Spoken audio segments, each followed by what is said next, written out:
दिसंबर की हल्की गुलाबी ठंड में रात के 12 बजे पुणे का चिंचवड़ रेलवे स्टेशन खाली हो चुका था, क्योंकि पुणे से मुंबई के बीच चलने वाली ट्रेन मुंबई पुणे एक्सप्रेस आज 3 घंटे लेट थी। सभी यात्री धीरे धीरे कर दूसरी ट्रेन या अन्य साधनों से निकल चुके थे, मगर जतिन अभी भी वहां खड़ा ट्रेन का इंतजार कर रहा था।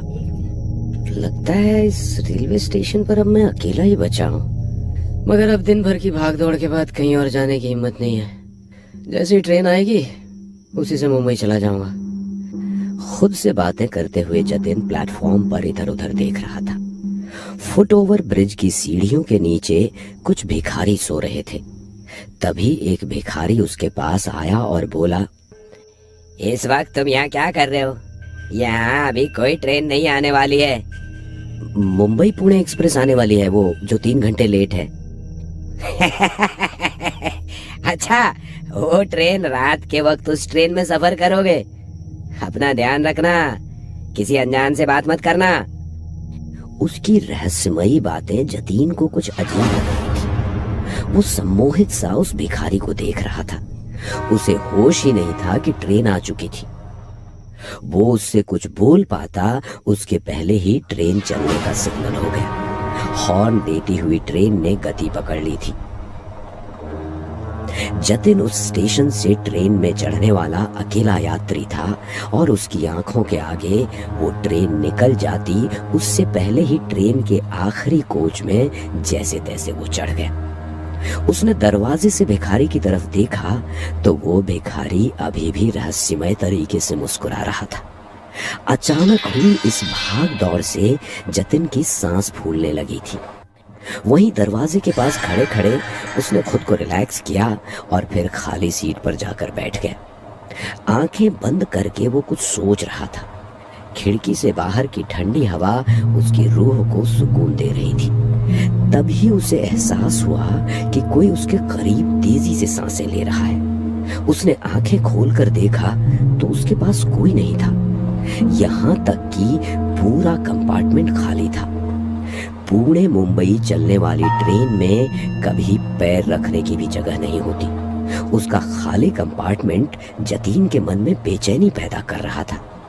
वो अपनी सीट पर से खड़ा हुआ और कंपार्टमेंट में नजर घुमाई तो दूसरे दरवाजे के पास वाली सीट पर एक व्यक्ति बैठा हुआ था। उसे देख जतिन की सांस में सांस आई। वो उसकी पास वाली सीट पर जाकर बैठ गया। वो व्यक्ति जतिन को देखकर रहस्यमय तरीके से मुस्कुराने लगा, मगर उसकी आंखों में एक सूनापन था। शायद लेट हो जाने की वजह से ट्रेन पूरी खाली है। वो व्यक्ति जतिन की ओर देखता रहा और कुछ नहीं बोला। ये बात जतिन को अजीब लगी। वो आंखें बंद करके दोबारा बैठ गया, मगर उसे अजीब सी बेचैनी होने लगी। वो खिड़की से बाहर देखने लगा। बाहर धूप अंधेरा था। ट्रेन चल के काफी देर हो गई थी, मगर कोई स्टेशन नहीं आया। ये बात जतिन को हैरान कर रही थी। क्या देख रहे हो कि अभी तक कोई स्टेशन क्यों नहीं आया? जतिन हैरान हो गया कि उसे कैसे पता चला कि जतिन क्या सोच रहा था। क्या सोच रहे हो? मुझे पता है कोई स्टेशन नहीं आया है और नहीं आएगा। तुम गलत ट्रेन में चढ़ गए हो। गलत नहीं, मैं तो सही ट्रेन में चढ़ा था। क्या तुमने गौर किया? तुम्हारे अलावा इस ट्रेन में कोई और क्यों नहीं चढ़ा? ये पूरा कंपार्टमेंट खाली क्यों है?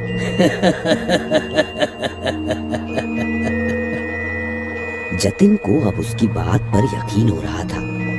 उसने गेट के पास खड़े होकर देखा तो बाहर सिर्फ अंधेरा नजर आ रहा था।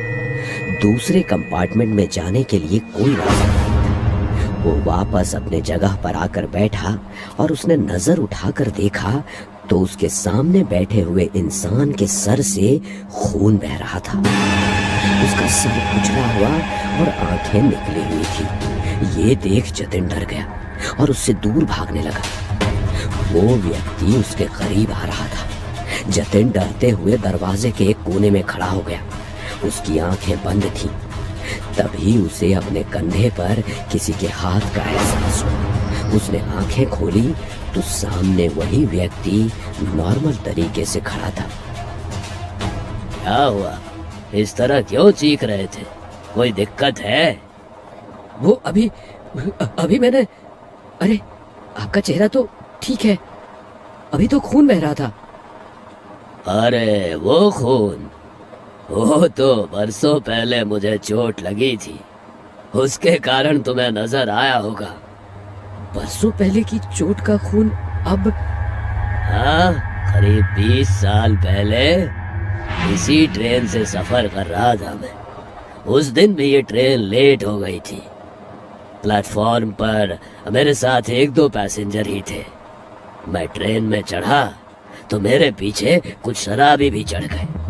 पूरी ट्रेन खाली थी, उसके बावजूद जगह के लिए मेरे साथ हाथापाई करने लगे और थोड़ी सी बहस हुई तो उन लोगों ने मुझे चलती हुई ट्रेन से बाहर फेंक दिया। मेरा सर बिजली के पोल से टकराया और उसमें से खून की धार बह गई। मैं पटरी पर गिर गया। इसके पहले कि मैं खुद को संभाल पाता, एक ट्रेन धड़धड़ाते हुए मेरे ऊपर से गुजर गई। तब से मैं इस ट्रेन में उन लोगों को तलाश रहा हूँ। न जाने कब मेरी तलाश पूरी होगी। कहते हुए उस व्यक्ति के चेहरे पर मायूसी के भाव आ गए। वैसे आप कहानी अच्छी सुना लेते हैं। यदि आपके ऊपर से ट्रेन निकल जाती तो इस वक्त आप जिंदा नहीं होते। किसने कहा तुमसे कि मैं जिंदा हूँ? मैं तो मर चुका हूँ। कितना बेहुदा मजाक है। मुझे इस तरह का मजाक बिल्कुल पसंद नहीं है।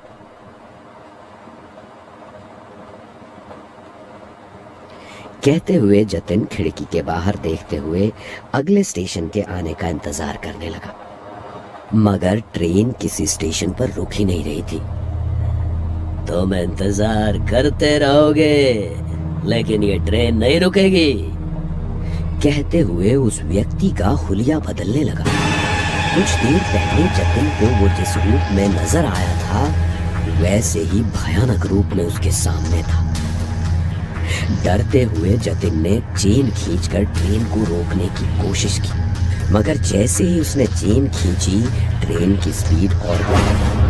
झटका लगने के कारण वो जमीन पर गिर गया और वो व्यक्ति उसके सामने आ गया। मैंने तुम्हारा क्या बिगाड़ा है? क्या चाहते हो मुझसे? मैं तो तुम्हें जानता भी नहीं, मुझे जाने दो।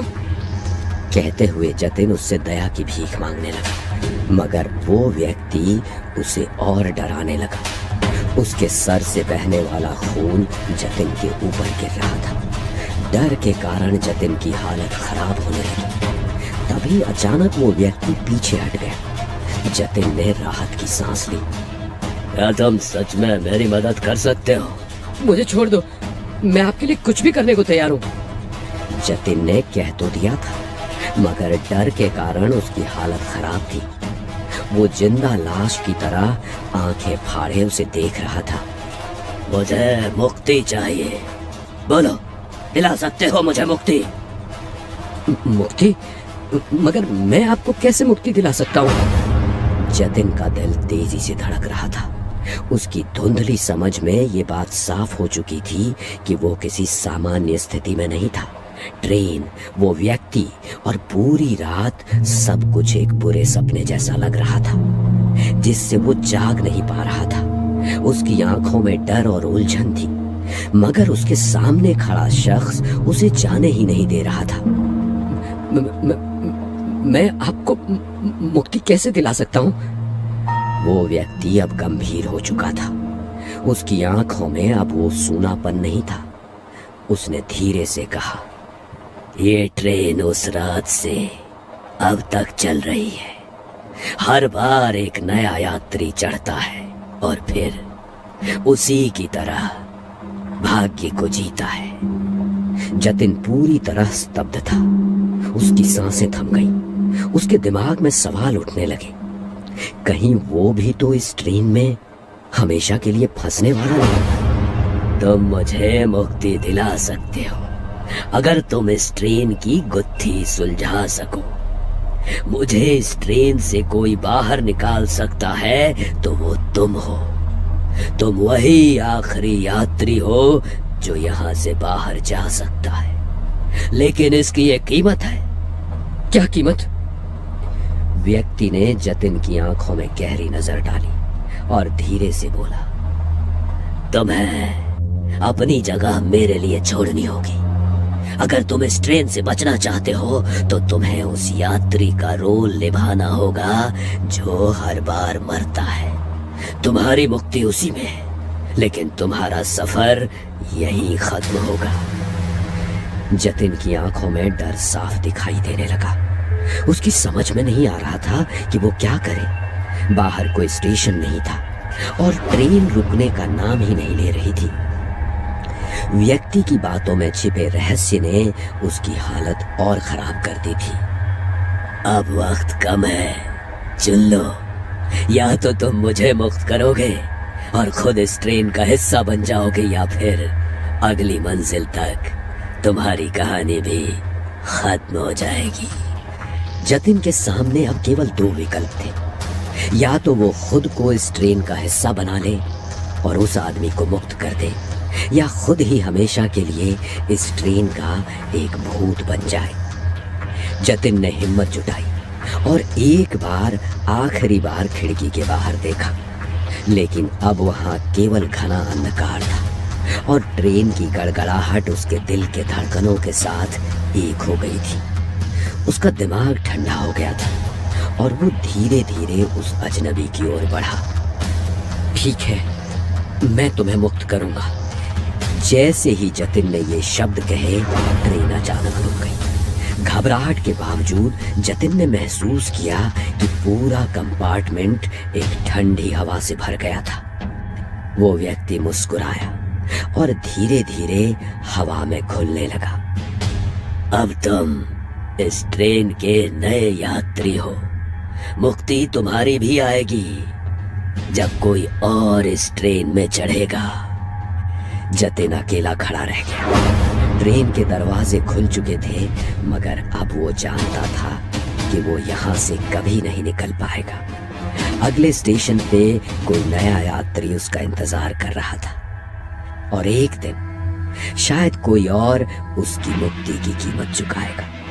ट्रेन फिर से चल पड़ी, मगर अब जतिन जानता था कि इस सफर की कोई मंजिल नहीं थी। बस इंतजार था अगले यात्री का।